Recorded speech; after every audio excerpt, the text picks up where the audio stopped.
নমস্কার বন্ধুরা, সোমার রান্নাঘরে আপনাদেরকে অনেক অনেক স্বাগত জানাই। তো কেমন আছেন বন্ধুরা? নিশ্চয়ই ভালো আছেন। তো আজকে আমার একদম একটা নতুন রেসিপি হলো কপির ডাঁড়া দিয়ে ধোকার ডালনা। তো ভিডিওটা শুরু থেকে লাস্ট পর্যন্ত জরুর দেখবেন বন্ধুরা। আমি এখানে ফুলকপির ডাঁটা আর পাতা সমেত নিয়েছি। তো এটা দিয়ে আমি একদম একটা নতুন রেসিপি করব, ধোকার ডালনা করব। ডালটা আমি 1 ঘন্টা ভিজিয়ে রেখেছিলাম ধুয়ে পরিষ্কার করে। তো আমি এটাকে ফুলকপির ডাঁটাগুলোকে ভালো করে ছোটো ছোটো করে কেটে নিচ্ছি। আমি ফুলকপির ডাঁটাগুলোকে ভালো করে কেটে পরিষ্কার করে নিয়েছি, দেখুন ছোটো ছোটো করে কেটে নিয়েছি। এবার আমি এটা মিক্সিতে পেস্ট করে নিব। তো আমি মিক্সিটা দিয়ে দিচ্ছি। এবার আমি 3টে কাঁচা লঙ্কা নিয়েছি, তো কাঁচা লঙ্কাটাও আমি দিয়ে দিচ্ছি। আর অল্প করে আমি ডাল দিব, ডালটা আমি আলাদা করে একটু পেস্ট করব। তো অল্প করে ডাল দিলাম, একটু নুন দিয়ে দিচ্ছি আমি। তো এটা আমি পেস্ট করে নিচ্ছি, আমি সবগুলো ডাল আর এটা পুরোটা পেস্ট করে নিচ্ছি। আমি এখানে একটা বড় সাইজের পেঁয়াজ নিয়েছি, তো পেঁয়াজটা আমি পেস্ট করব। এখানে আমি মিল্ক পাউডার নিয়েছি 1 চামচ, তো আমি এটা মিল্ক পাউডারটা দিয়ে আমি পেঁয়াজটা পেস্ট করে নিব। এবার আমি এখানে পেস্ট করে নিয়েছি ডাল আর কপির পাতাগুলো। এখানে আমি অর্ধেক পেঁয়াজ কেটে রেখেছি, পেঁয়াজ কুচি। তো পেঁয়াজ কুচিটা আমি ঢেলে দিচ্ছি। স্বাদ মতো নুন দিয়ে দিচ্ছি আমি। নুনটা অল্প দিয়েছিলাম আমি বাটার সময়, তো আর একটু লাগবে, তো নুনটা আমি দিয়ে দিলাম। এবার অল্প করে আমি গোটা জিরে দিয়ে দিচ্ছি। এটাকে ভালো করে মিক্স করে নিব এইভাবে। এটা আমি স্টিমে বানাবো, তো এটাকে ভালো করে মিক্স করে নিব। এখানে আমি 1 চামচ বেসন নিয়েছি, তো বেসনটাও আমি দিয়ে দিচ্ছি। বেসনটাকে দিয়ে ভালো করে মিক্স করে নিব। আমি এই বাটিটা স্টিম দিব, তো আমি একটু সাদা তেল লাগিয়ে নিচ্ছি। অল্প করে একটু সাদা তেল দিয়ে দিলাম। তেলটাকে ভালো করে লাগিয়ে নিচ্ছি এইভাবে বাসনের মধ্যে। আমি ব্যাটারটা ঢেলে দিচ্ছি। আমি এটা ঢেলে নিয়েছি। তো এদিকে আমি গরম জলটাও বসিয়ে দিয়েছি। আমি একটা স্ট্যান্ড লাগিয়ে গরম জলটা বসিয়ে দিয়েছি। এবার বাসনটা আমি ভিতরে বসিয়ে দিচ্ছি, ঢাকাটা দিয়ে দিচ্ছি। এটা আমি হাই গ্যাসে রাখছি, 5 মিনিট হাই গ্যাসে রাখবো, তারপরে আমি গ্যাসটা স্লো করে দিচ্ছি। আমি একটা কড়াই বসিয়ে দিয়েছি। যতক্ষণ ওটা হচ্ছে আমি এখানে গ্রেভিটা করে নিব। তো আমি এখানে সাদা তেলে রান্নাটা করব, তো সাদা তেল দিয়ে দিচ্ছি আমি। এবার আমি ফোড়নটা দিয়ে দেবো। তেলটা গরম হয়ে গেছে, তো আমি তেজপাতা শুকনো লঙ্কাটা দিয়েছি ফোড়নে। এখানে গোটা গরম মশলা দিয়ে দিচ্ছি।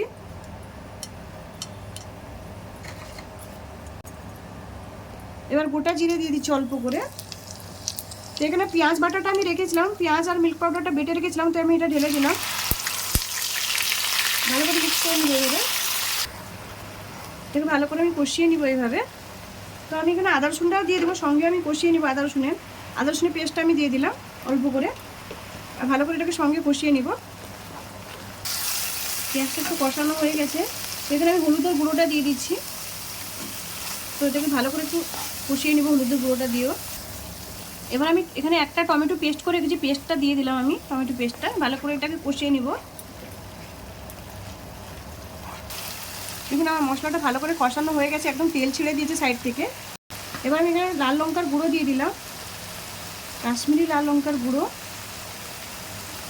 ধনে পাউডার, জিরের পাউডার। এটাকে দিয়ে ভালো করে একটু কষিয়ে নেব মশলাটা। এবার অল্প করে আমি একটু মিষ্টি দিয়ে দিলাম স্বাদ মতো। এটাকেও ভালো করে আমি কষিয়ে নিচ্ছি এভাবে। মশলাটা আমার কষানো হয়ে গেছে, এবার আমি জলটা দিয়ে দিব, গ্রেভি করে নিব।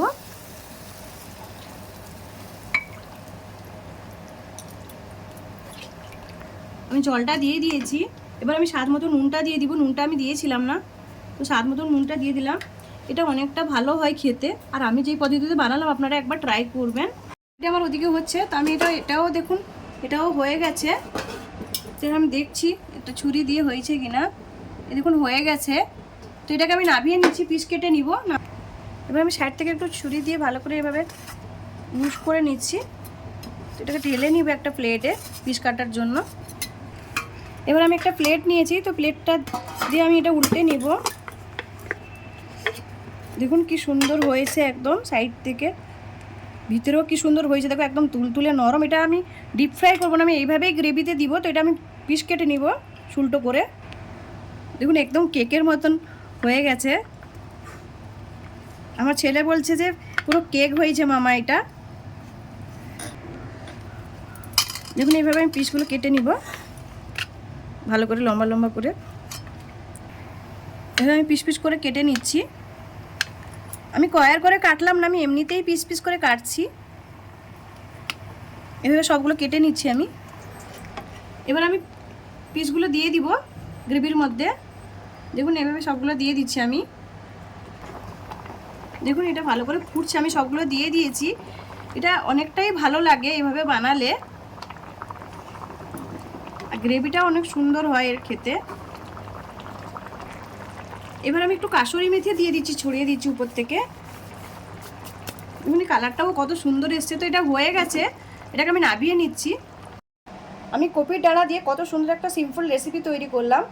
তো আমার এই রেসিপিটা যদি ভালো লাগে লাইক করুন, শেয়ার করুন, সাবস্ক্রাইব করুন, আর আমাকে কমেন্ট করে জানান আমার কপির ডাঁটার দোকার ডালনা কেমন লাগলো। ধন্যবাদ বন্ধুরা, ভালো থাকেন।